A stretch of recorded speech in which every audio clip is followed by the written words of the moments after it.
Hello guys! Hello Earth Signs, Gemini, Libra, and Aquarius.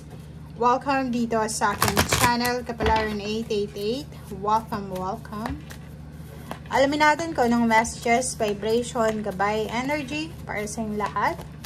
Kay general reading, so pwede kang makaresonate. Gamitin mo ang iyong intuition sa panunod.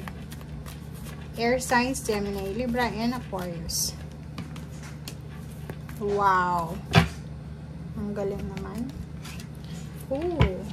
So yun, Air Signs, Gemini, Libra, and Aquarius. Congratulations tayo dito kasi may ginagawa kang trabaho or may ginawa ka ng trabaho siguro ang posibleng makakatanggap ka ng unexpected bonus, unexpected income. So for example, sobra-sobra yung pag-overtime mo. Kung isa kang estudyante, pwedeng nagka-focus ka sa pag-aaral mo, ginawa mo yung best mo, pwedeng matanggap mo yung unexpected dito na recognition, rewards, awards, or victory and success. Parang ganon. So, sa araw na ito, or pwedeng this week to, kasi pwedeng mag-resonate to 3 days after, 3 days before, or 3 months after, or 3 months before. Sinasabi ng barahan na dahil sa sipag at tiyaga mo, meron kang hindi inaasahang pagpapala. Meron kang hindi inaasahang reward, award, or recognition, or appreciation na matatanggap. Okay? Ang nakikita natin kasi community to, so pwedeng isang surprise na recognition, awarding, dahil sa job well done, parang ganon. Air signs. Ang nakikita natin dito is pwedeng meron ding promotion sa trabaho, biglang tumaas yung sweldo ng maybe 10%, 5%, or 2%, parang ganon. And may posibleng, yun na nga, appreciation to sa trabaho. Okay.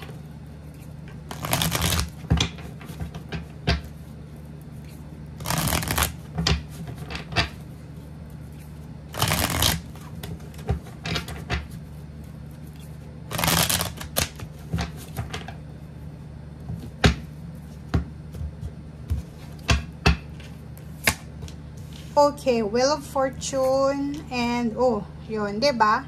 So it's a confirmation, guys. So kung ano man itong pinagkakaabalahan mo, kung ano man itong ginagawa mong trabaho, multitasking ka, nagtatrabaho ka sa umaga, dire-diretso sa gabi, overtime, weekends, or sobrang focus ka sa ginagawa mo, makukuha mo yung pagbabago dito, 'di ba? Yung may reward ka talaga, may magbabago sa usaping pera, may magbabago sa usaping financial, pentacles, coins, dahil sa sobrang sipag mo.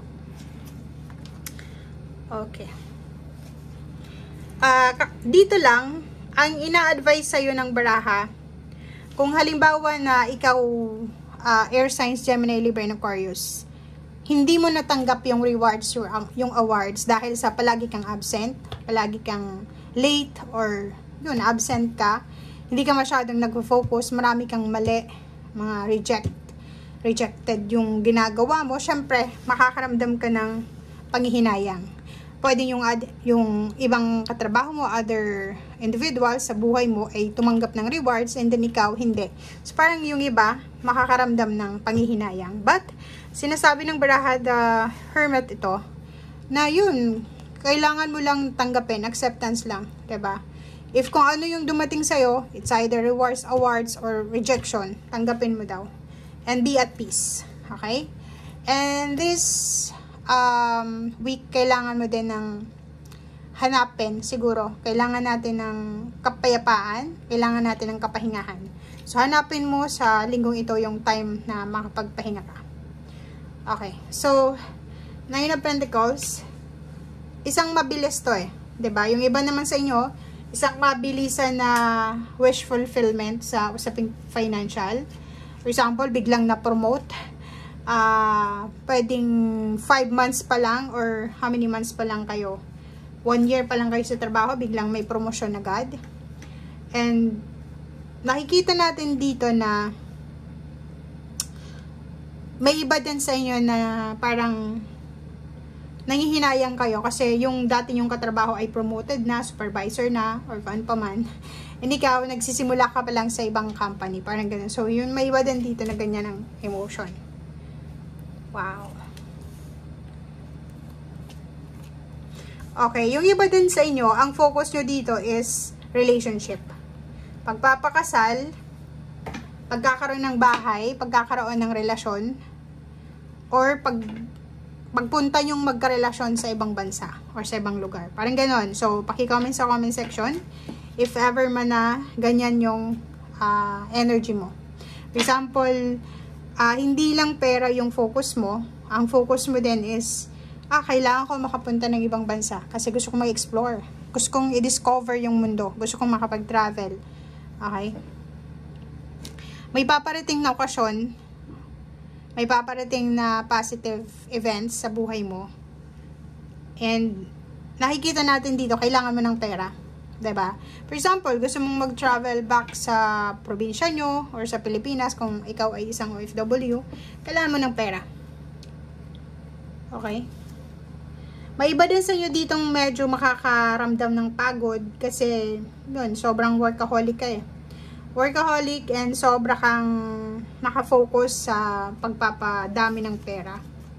Okay? So, kailangan mo daw na bigyan ng pansin ang iyong emosyonal. Masyado ka nang nakafocus sa pagtatrabaho. May iba sa inyo dyan na gustong-gusto yung maikasal pero kulang kayo sa finances. Pwedeng nagli-live-in na kayong ng asawa mo or tawag ba hindi pa asawa, di ba? Live-in partner. And gustong-gusto yung maikasal pero wala kayong choice. Pwede yung choice nyo sa ngayon is magkasama kayong aalis, pupunta kayo ng ibang bansa.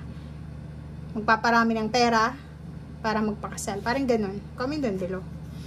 Okay. So, nakikita natin na may selebrasyon na pinaghahandaan ka sa either reunion, sa either fiesta, pwedeng tungkol ito sa bakasyon, Holy Week vacation, or holiday season. So, pag-comment sa comment section, guys. And excited ka. So, comment down below.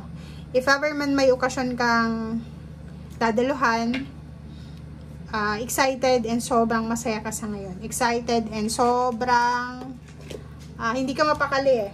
Parang feeling mo, gusto mo nang hatakin yung araw. It's either travel ito or pwedeng ano din to, trabaho. Okay?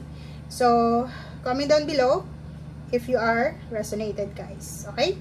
So, thank you for watching. Ito ay para sa lahat ng mga air signs.